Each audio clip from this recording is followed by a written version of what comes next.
Everybody. I'm Jen Culkin, and I'm the Family Liaison Officer and also part of the Gender-Based Violence Initiative at 15 Wing.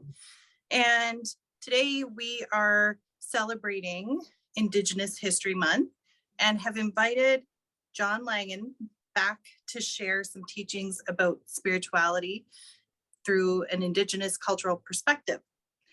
As a sixth-generation settler myself on Turtle Island, I recognize that it is important to acknowledge my social location.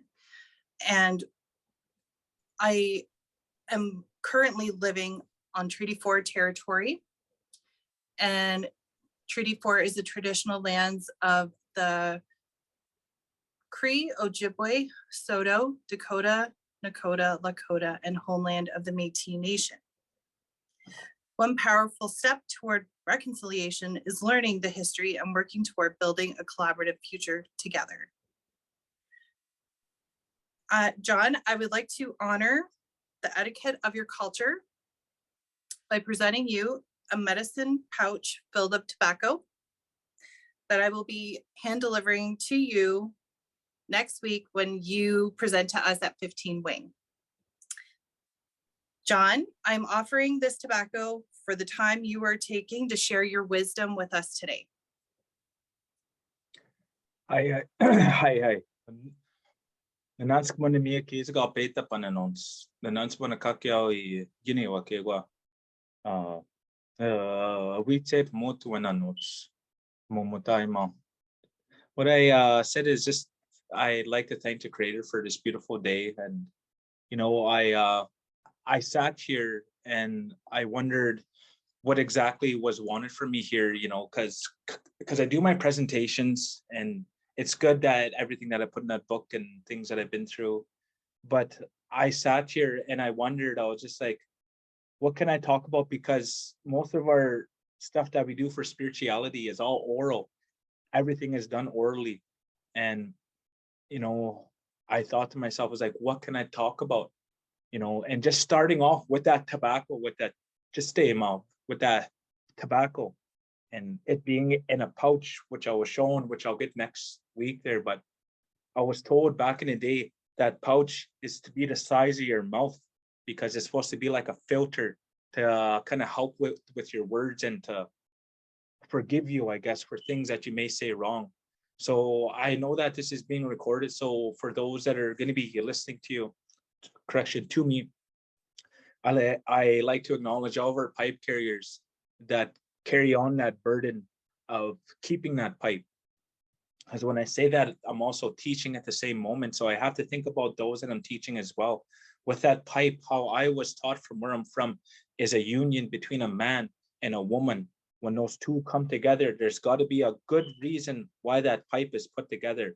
And when you pack that mouthful of pipe, that mouthful of tobacco into that pipe, you got to have a good reason why you're calling the Creator down. So that's what I was told. And, you know, it's just those small little teachings that are kind of taught you as a child, but you don't really pay attention to them. But now it comes times when I have to speak like this, you know, so it's good. And I'm very grateful that you did it that way, because having tobacco is kind of like our currency for us to do things. You know, I just found out when all the sun dances and rain dances are going to be this year. And, you know, that's my payment when I go.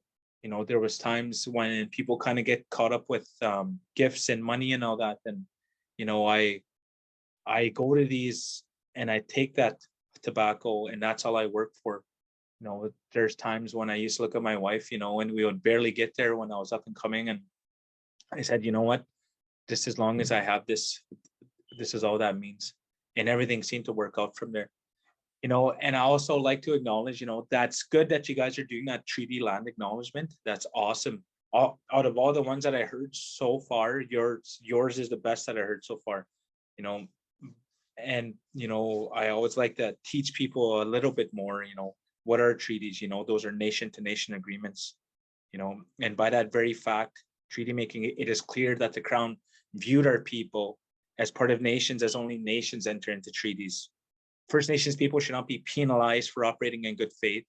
They're not contracts to us. They're not real estate transactions. They are a very sacred agreement And that kind of ties into what I was talking about before with that pipe, because these treaties were sworn over a pipe, and they were intended to guide our relationship as long as the sun shines and the grass grows and the rivers flow. So that's what you kind of see when you see a treaty medallion, or even when it comes to the treaty fort there, you see exactly for the land that you guys are on right now. That's exactly what that flag represents. And so that is what we mean when we speak of honoring these treaties and the spirit and intent of those treaties, because those treaties are alive. In our view, in our mind, when we smoke that pipe with the crown and their representatives, that's what that meant, is we had that sacred agreement that was alive. So these treaties are alive in everything that we do. So now, I was trying to keep myself on track when it came to these things, and it's the power of storytelling. Last week, no, 2 weeks ago, why I'm so tanned, it's because I went out fasting again, because I got told to, and we go into these ceremonies, and the ones that I go into, we can speak to spirits, I guess. And I know it's kind of going to be hard to comprehend, but for those who read my book, you'll kind of have a small understanding of what I'm talking about. I went into that ceremony, and I would ask a question about dreams that I have or things that happen in my life. And I got told that I had to fast for 2 days at Manitou Sagaigan, which is a place that I go to go and fast. It was the same place that was in my book. And then I got told that I had to fast again for 4 days at a different place in Sweetgrass First Nation. And, it's hard. It's hard, the life that I follow. And I was cruising over to the fast, and I had everything prepared. And I remembered this one story that Kirby Little Tent, and he was a well-known in the ceremony world with shaking tents and night lodges, these powerful lodges. And he was talking to me and my brother, and he said, it's going to be a lonely road.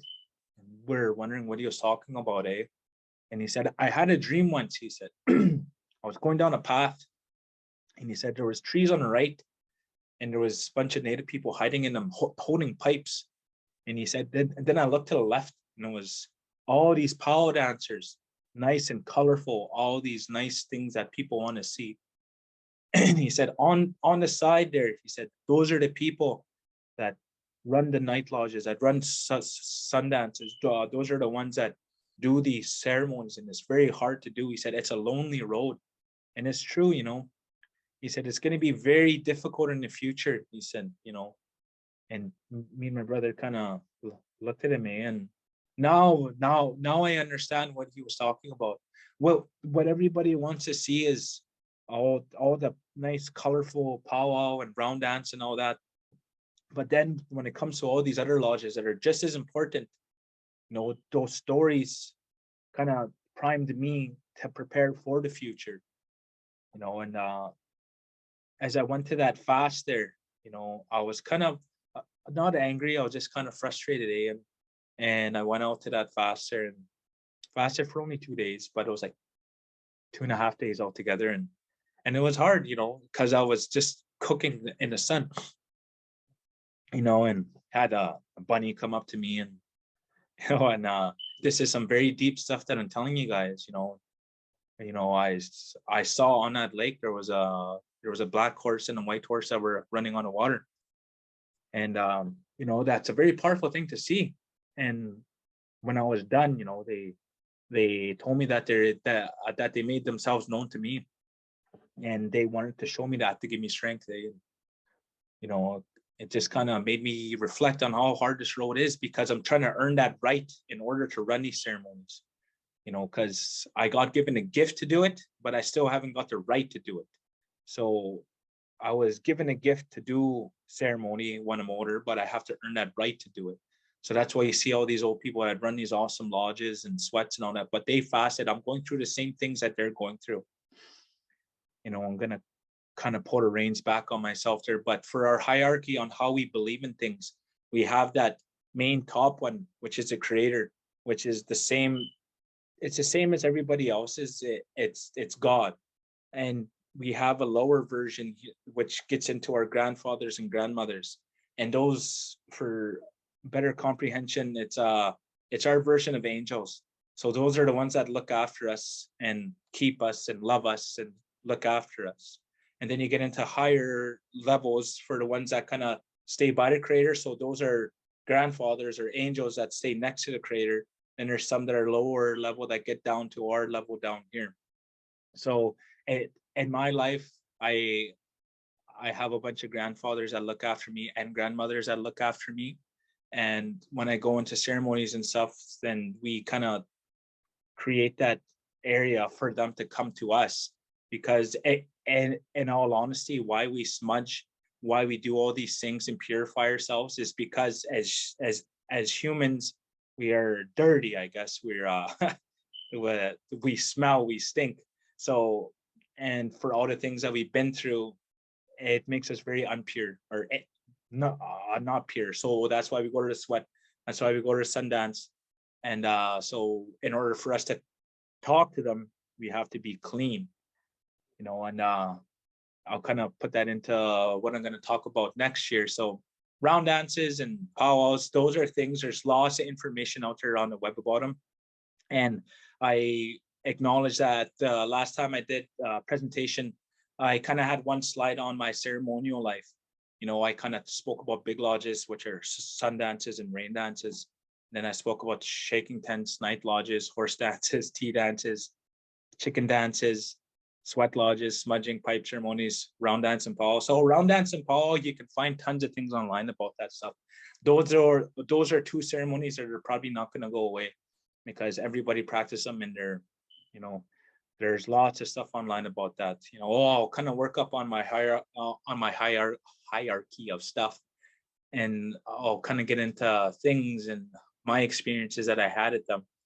So smudging and pipe ceremony. So when you get into smudging, when I first started, I kind of got started with the basics. I had buffalo sage or sage.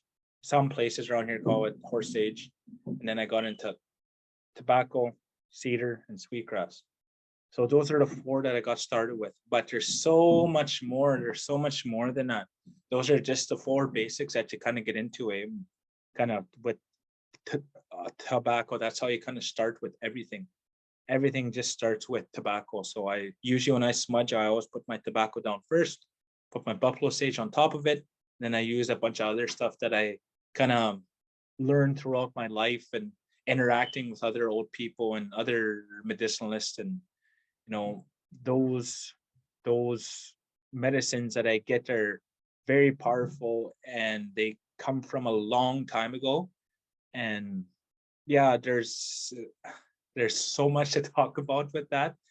For the ones that I use Thunderbird sage, I use antidote, I use willow fungus, I use blackroot. I know that sounds scary. When I first heard it too, I was like, blackroot. No. And then I use licorice root. Next week when I come, I'll kind of bring everything that I do have. And not a lot of people kind of open up their bundle, because we're in that stage now. This is where my mind kind of segues to different things. I come from an era where it's all intergenerational trauma. So from these residential schools, so we're kind of caught in two kind of schools of thought. Growing up, it was always, oh, that person uses bad medicine. Oh, that person uses bad. And the way I was taught was man is the only one that can take anything and make it evil. That's what I was taught, because Mother Earth created a lot of things on this earth, a lot of different kind of plants. Yes, there is some bad ones and poisonous ones, but man is the one that puts evil into medicines and plants and all that. And speaking on that too, we do believe in a dark one, and I kind of alluded to it in my book, but I kind of stayed away from it because I didn't want to kind of give it too much attention. But we do believe in the devil, I guess, but the dark one. But in our belief, it's everything. It's not a pointy man with a pitchfork and pointy tail. It's when you walk out your door, you are tested in everything that you do. It could be a person walking down the street. It could be anything. It's in everything that you encounter. That's what I was told from a lot of old people. Me, how I kind of learn things. If I hear from one old person, I'll be like, okay, yeah, maybe. And then if I hear from another person far away, and I'm like, oh, it has something to it. Then I hear from a third person, and I'm like, okay, yeah, there's something to it. And there's so much that I went through, and I've encountered that dark one many times. And there's just like the creator and how it has angels and grandfathers and grandmothers, the dark one also has helpers who also do bad, I guess. But there's always got to be that balance. There's always half good and half bad. So that kind of gets into smudging. So smudging, I guess, yeah, it does. There's tons of different purposes. There's I use all different kinds where I help get rid of bad on people. I use some smudge just to kind of bring good feelings, to clean out a house. I've been taught how to clean out houses, how to help people who are going through dark things in their life. I also have other medicines that you ingest. There's this one medicine that my kokum gave me. She coordinates with a lady from BC, in Alberta, and she's in Saskatchewan, and one in Manitoba. She works at the All Nations Healing Hospital in Fort Capel. You can go there with tobacco and gifts, and you can get all these things I'm talking about, but you got to have a purpose for them. And she gets together with these 3 other ladies, and they combine everything they have, everything, and they put them into big 5-gallon pails, and they grind it all up. And my cookum told me, she said, there's almost 500 ingredients inside of this one medicine that I do have. It's called All Purpose. And yeah, she said, anything you're going through, you just put it into a drink and drink it. So when when COVID hit, I guess that's the first thing that I ran to. I gave it to my family. And I just got off my warrant course with the Army, and everybody had COVID. Let's just say that. So my one buddy got off. He quit, and he found out he had COVID, and he got isolated. And all my buddies did a rapid test before we came out because everybody was sick, and everybody had COVID. And then once I was done, I did my rapid test, and I didn't have it because I got told in the ceremony that I would not get COVID. But it's just going on to those kind of the beliefs, I guess. It's like I said, I can talk about spirituality for days. It's just because it's what makes sense to me, and I'll be moving on here to a pipe ceremony. That's what I'll be doing next week. And I fasted for my pipe and did all these things. And there's many other pipes that you can hold.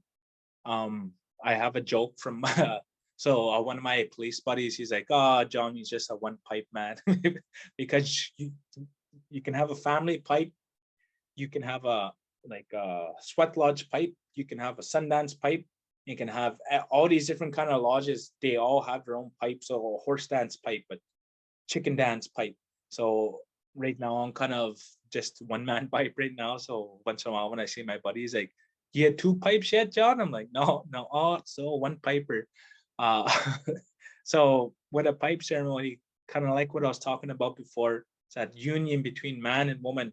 And that's one thing that I was taught, was to never record or to never take a picture of a pipe. I went to this museum in Alberta where they filmed it's a Heartland. Yeah, me and my wife wanted to go there because they recorded Heartland.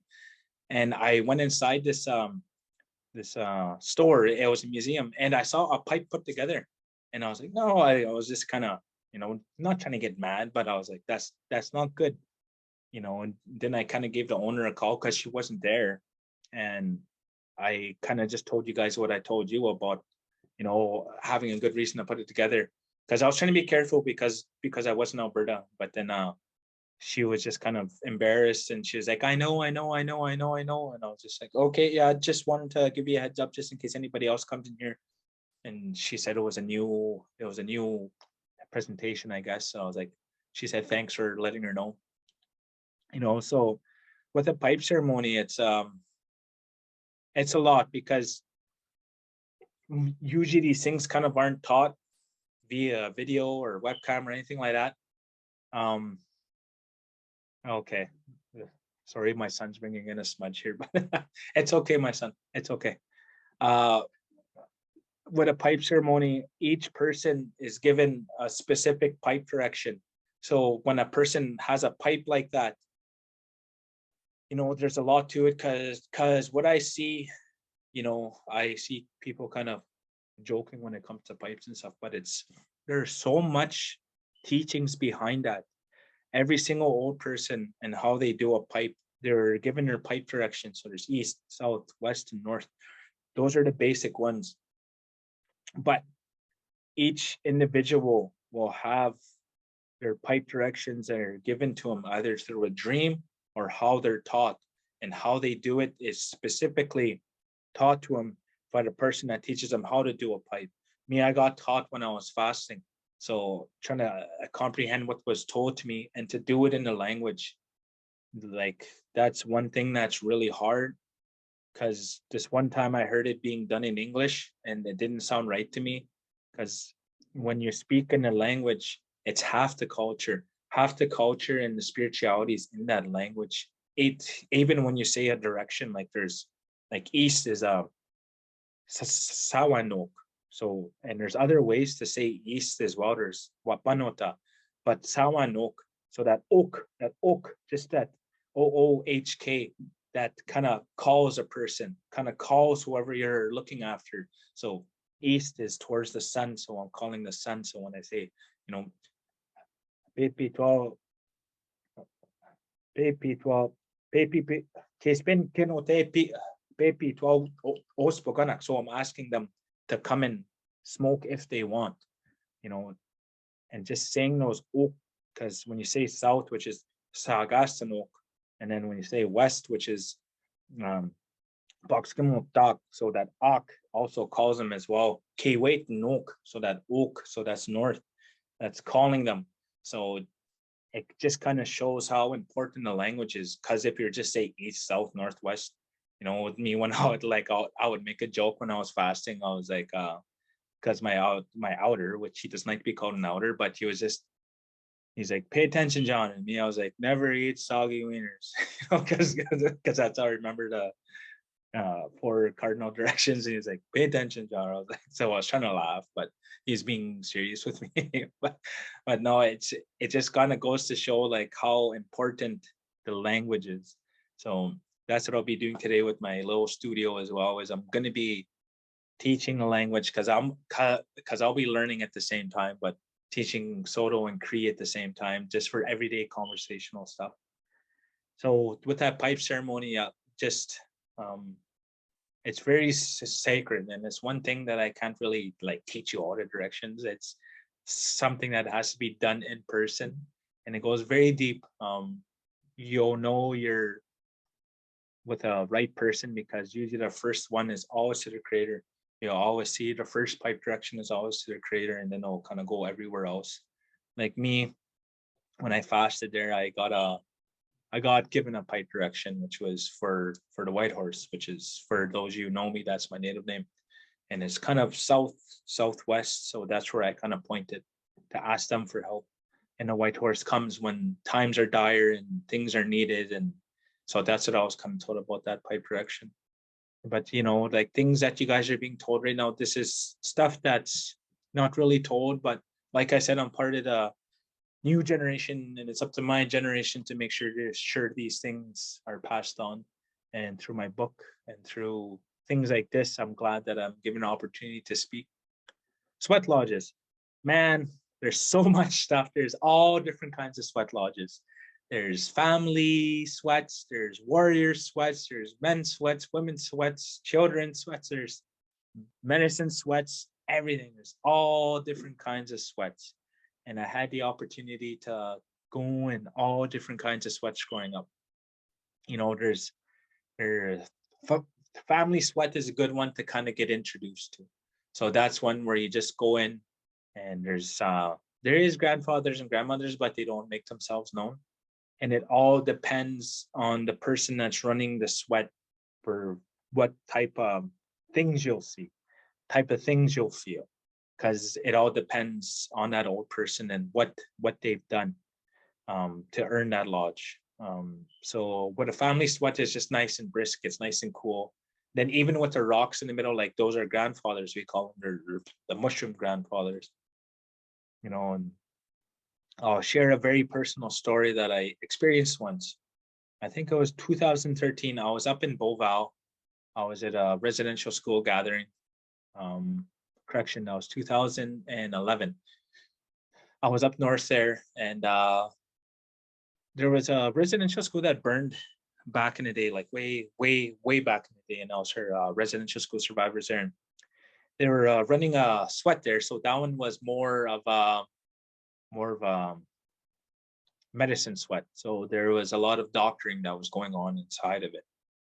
And, this is the kind of stuff that you won't hear from books, or you won't hear from other people, And this man is well known, but I don't want to name him just because I don't have his permission. But I was right beside him, and he started floating. Like, because our legs are all crossed and we're all in a circle, and he started floating up. And I was like, what the heck? And I was kind of earlier in my spiritual journey, and I kind of put my hands underneath him. I was like, what the heck is he standing up? Does this old man need help standing up? So I kind of put my hand underneath, and nothing. And all of a sudden I heard, and then I heard him fall. Oh, and I was like, and then when the door opened, I was just like, were you like flying? He's like, I don't know why they picked me up, but they picked me up. So that was his grandfathers and grandmothers that had picked him up. And then the door closed for the next round, and the rocks were red hot, like red hot. And then they started talking, and this was in front of like 20 to 30 people, because this man was very gifted. Then those rocks started talking, like you can see, like they're red, and then there's a little black piece was their mouth. And I know that sounds kind of crazy, but you can kind of see why, when contact was first made, why these ceremonies were banned is because people thought that we're talking to rocks and stuff, talking to trees, but these were just kind of conduits that we used to ultimately speak to the creator. So in that lodge, those rocks were talking, and they said, we have been here before you, talking about humans, and we will be here after you guys are gone. We put ourselves in this fire to burn for you, for your guys' prayers to be answered. So each time you go into a sweat, acknowledge us. We are here. We are here for you guys. And then they left there, and I was just like, whoa, crazy. Just saw some rocks talk. But, it's just those kind of things where you have to experience in person. And I guess during that lodge there, when that residential school burned down, there was kids that were in it too, and nuns. And so we had to put on a feast for the kids who were waiting to carry on to the spirit world, to the good place. And so we had a feast for them. So they asked one of us to put on a sweat for them and a feast. So right away after that sweat was done, we got a feast ready for those kids. And we fed them, and they were so happy. And then after that, I guess the nuns and priests tried to come and eat, but we told them that they couldn't come and eat, and they had to stay there.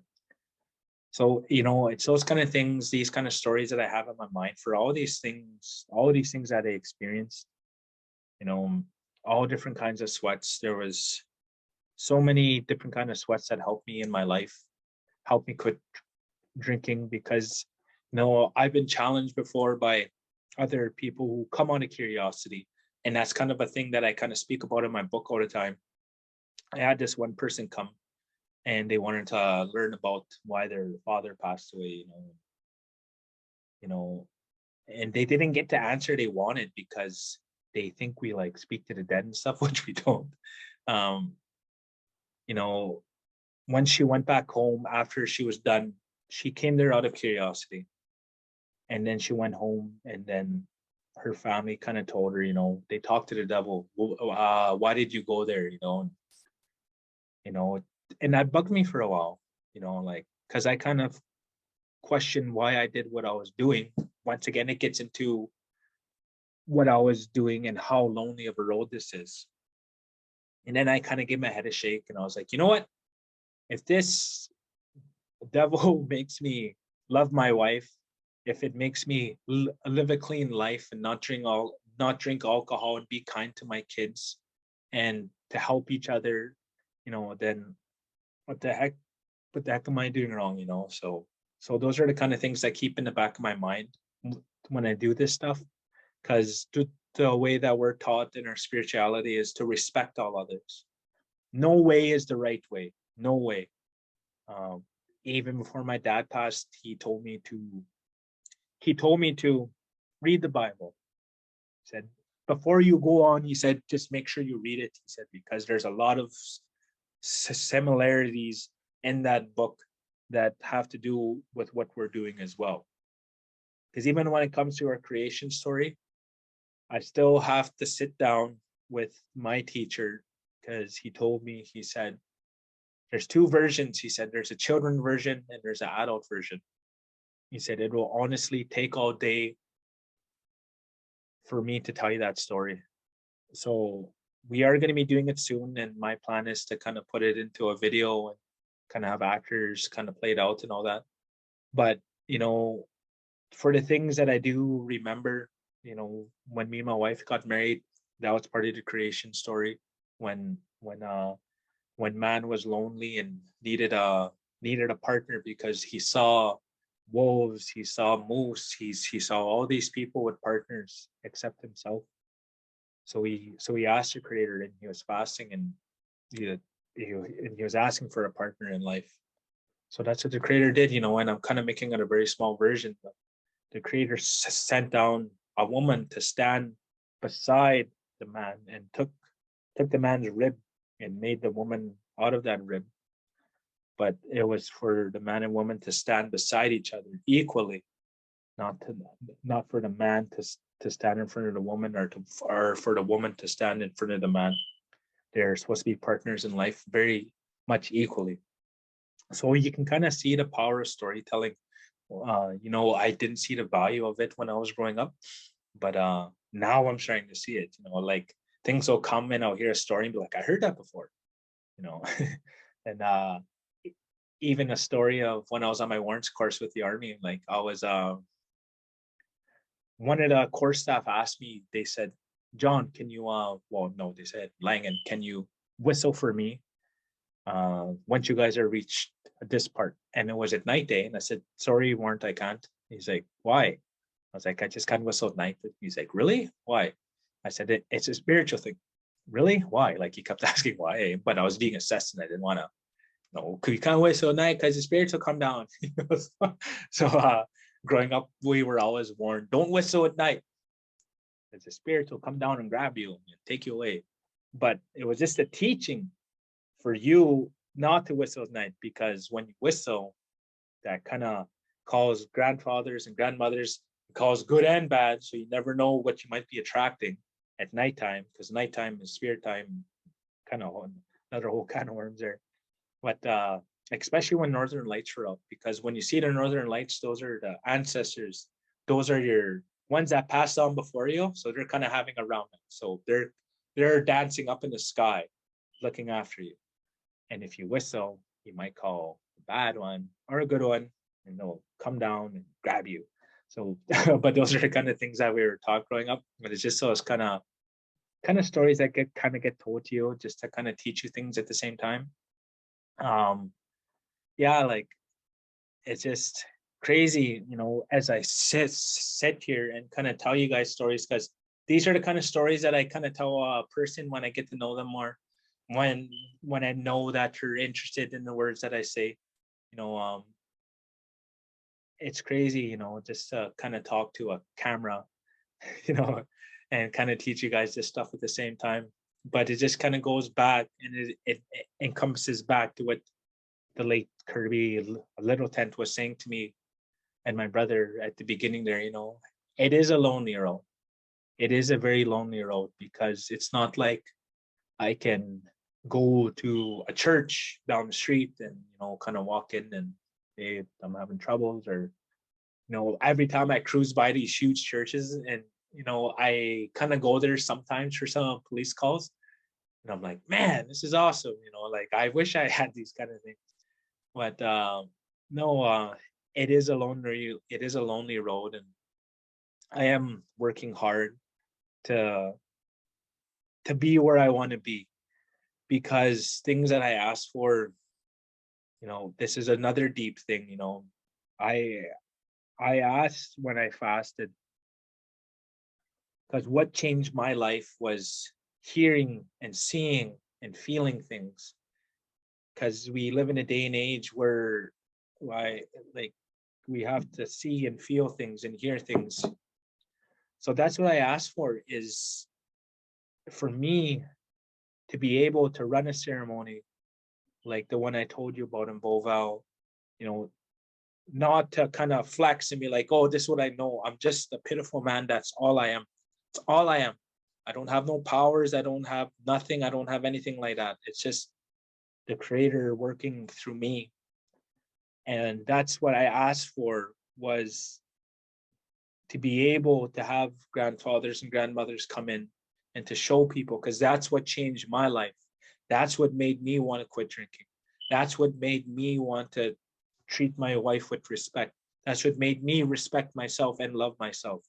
That's what helped me become a police officer. That's what helped me think before I do something. Like, those are the things that taught me.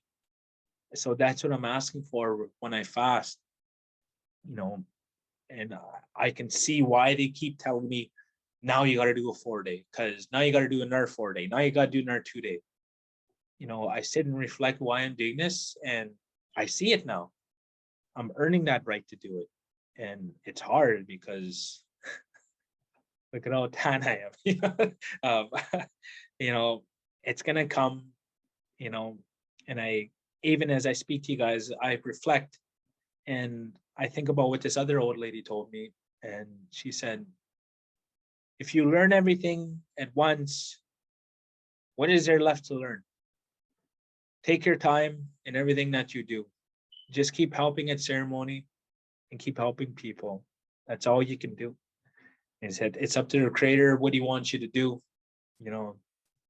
And now I'm thinking about it, and I do want to take my time, because even as I go up the hierarchy, which I didn't have time to today, which, I kind of started with the least important, going to the most important, it makes me think, like these ceremonies are kind of at a risk of being lost.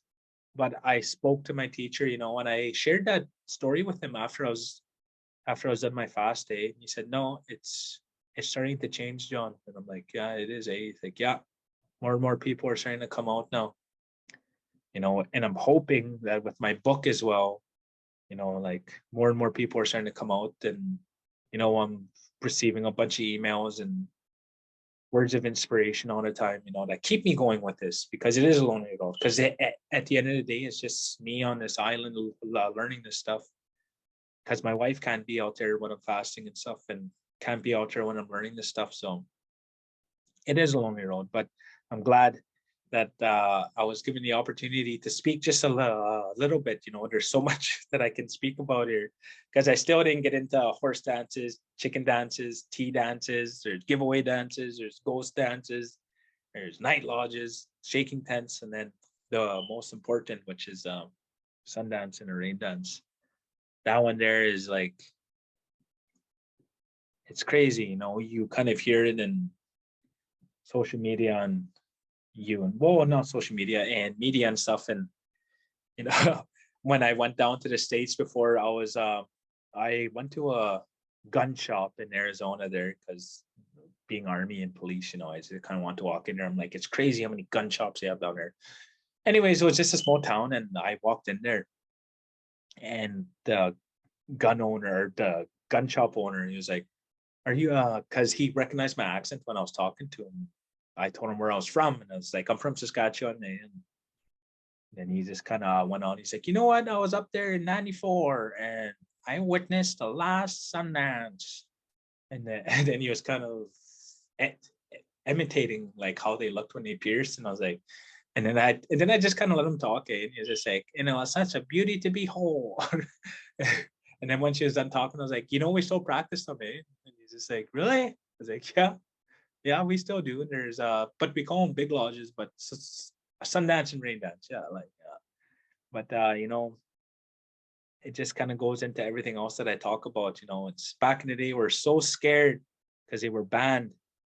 Now we're in a day and age where they're starting to come out more, and you're gonna start seeing more lodges now. And there's some reserves I go to where it's right at the front, like right when you come into reserve, you'll see old Sundance lodges, old sweat lodges, but there's some who are still in that school of thought to hide because they were banned, you know. So, but no, I just, you know, like I was telling Jen, I can speak for days when it comes to this kind of stuff. But if you guys have any questions, I'll close that down for now. It's 11:48. I don't want to hold you guys past 12. Just for some room for questions. Honest to God, you guys ask whatever you want. If if you have questions afterwards, you can reach out to me on my website, www.asparkinadark.com. Then you can do it more covertly there, I guess. And if you haven't read my book, then yeah, there's a whole lot of it in there as well of kind of what I spoke about today. I'm always chatty, so there's a few things just that popped up for me, and a little bit of I'll start with a little bit of just a quick little story. But there was somebody I was talking to a little while ago. They're Cree, and it took them a while to get on the path of their spirituality. Yeah. And they went through some rough stuff, and eventually they started kind of finding their way back to it. And they said that they had begun crying when they heard the drums. Yeah. And their auntie said, "That's you yearning for your roots." Mm-hmm. And I thought that was such a powerful statement. And now that they've given themselves permission to start their spiritual path, what a difference in their life. It's incredible to see. And like that has stuck with me, like the yearning for your roots.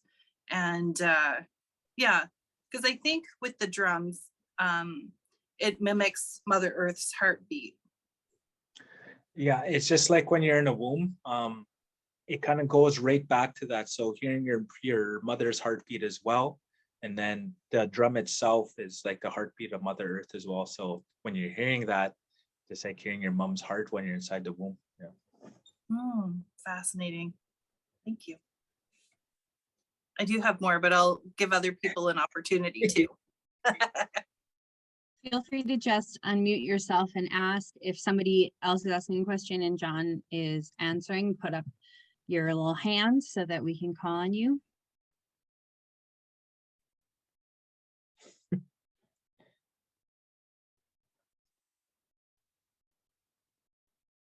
I would be afraid to ask questions as well. Well, I have. Oh, go ahead. Actually, I have a question. Yeah. So there's been a lot of like a big part of the colonization of Indigenous culture was the introduction of Christianity, and I grew up in Christian culture and saw that infiltration. Like groups from my church would go to reservations and preach and etc. And I guess what do you say to people who might be coming out of that and wanting to tap into their Indigenous spirituality, but are holding a lot of that that Christian influence? You know, I always go back to what my dad kind of taught me. You know, it's like he's talking to me now. He just said, "John, my boy," he's like, "Look at spirituality like showering. You need it. You have to do it. You can do whatever you want on the side. You can be a monk. You can go to church and all." But he said, just take spirituality like you're showering, like you do need it." So that's kind of what I think about too. And don't be shy when it comes to going to ceremony and stuff. There, you won't go to a ceremony where you hear us putting down other cultures or other religions. You'll know you're in the right place when you hear people laughing, when you hear people joking. you'll rarely hear or see a lodge where we're putting down other cultures and religions and yeah. So that's one thing I'll say. Don't be nervous. Go with the right mindset and don't be shy, because that's kind of things that I went through too. I remember going to a Baptist church when I was like 5 or 4 when I had braids, and yeah, like I didn't know what was going on. I just wanted to go fly a kite.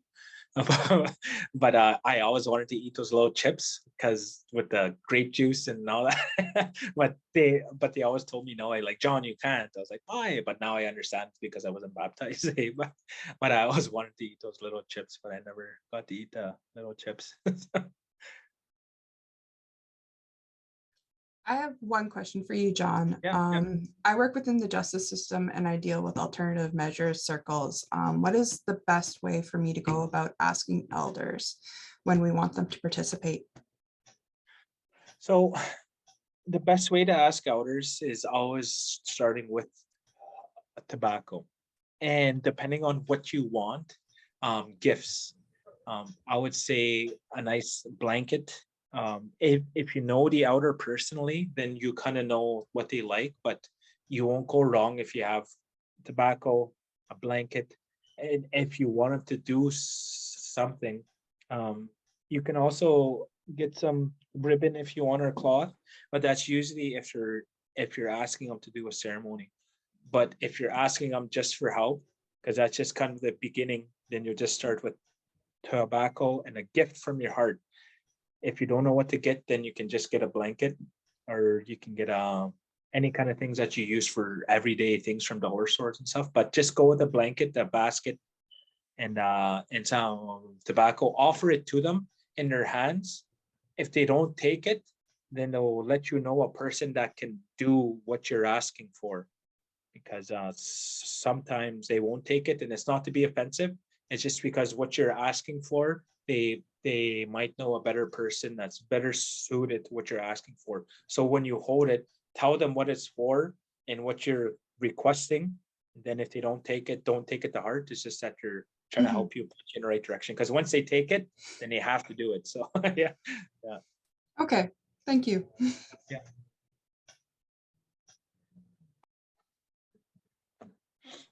John, Yeah. as a non-Indigenous settler, such as myself, are there any like spiritual practices that someone from my background can participate in, or are there some that are off limits? I know it's a big question. Honest, all of them except for the one that I'll give you an honest answer for would be Sundance or the rain dance.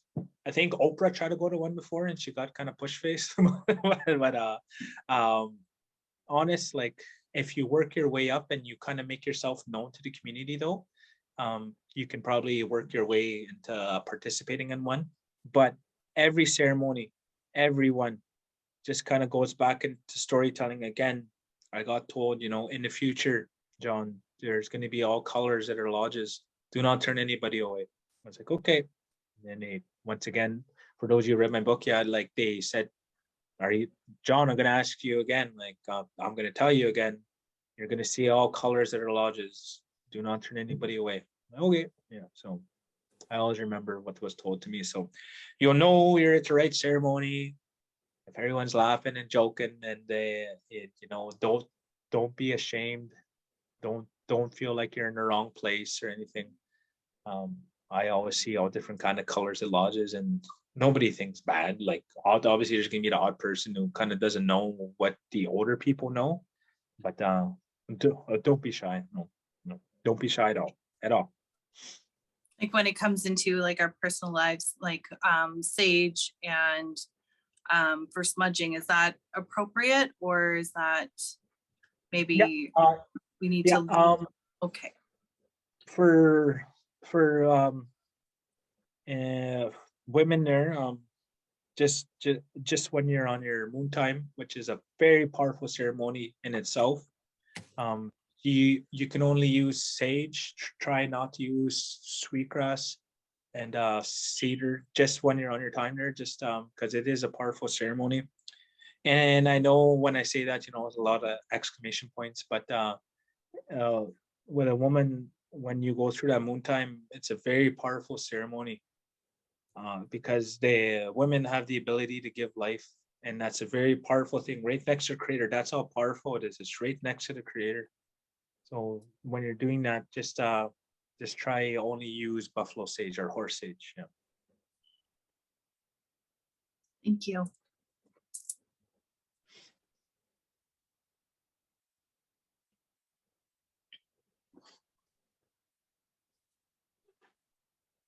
Are there any more questions from folks on the call?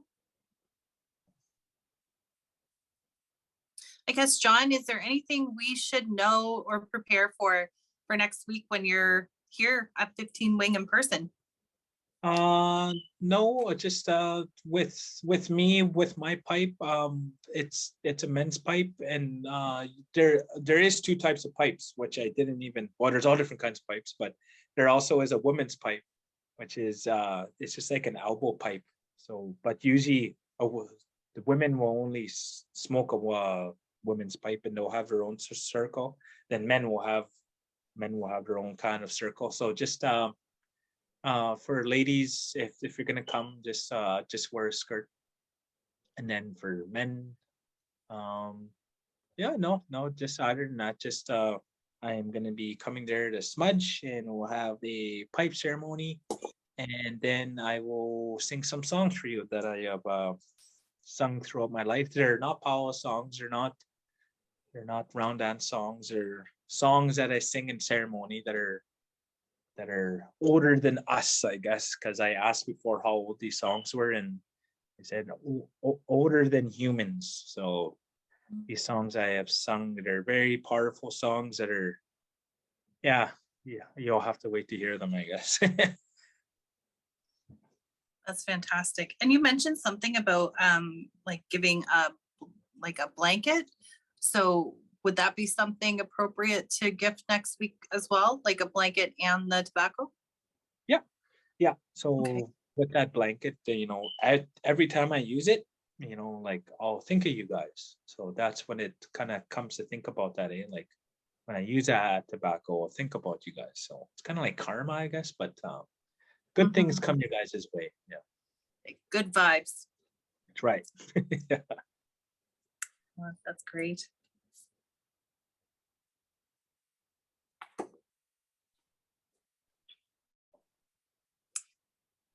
That might be it for questions. I know we do have a survey that will be going out, just so we can get everybody's thoughts and some comments.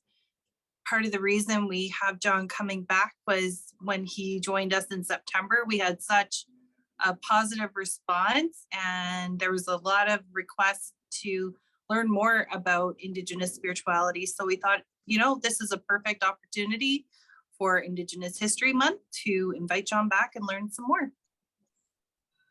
And thank you guys for having me. Honest, you guys have done a lot for recognition to come to me. So all the stuff you guys do kind of branched into all these other people asking me to do stuff. So That's awesome. And Hannah, did you have anything? No, this video will be up later today or tomorrow, depending on internet speeds.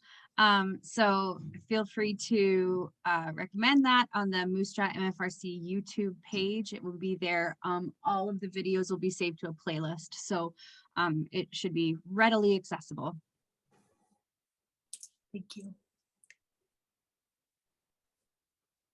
All right. Well, thank you again, John, and looking forward to seeing you in person next week. sounds good. And I'll see you guys next week.